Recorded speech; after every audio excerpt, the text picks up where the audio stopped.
পেঁয়াজ ভেজে নিচ্ছি। Vinegar, soya sauce, chilli sauce আর টমেটো সস, গোলমরিচ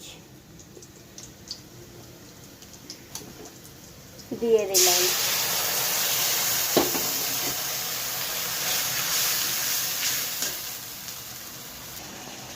সয়াবিন ভিজিয়েছিলাম, তাতে লঙ্কা গুঁড়ো, লঙ্কা গুঁড়ো, হলুদ গুঁড়ো আর কর্নফ্লাওয়ার, ময়দা আর গোলমরিচ দিয়ে ভেজে নিয়েছি। এটা দিয়ে দিলাম।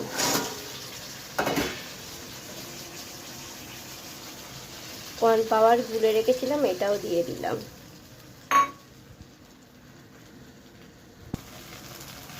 পরিমাণ মতো জল দিলাম।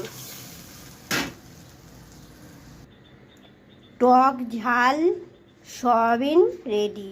এইভাবে আপনারা বানাবেন, খেতে খুব ভালো লাগবে।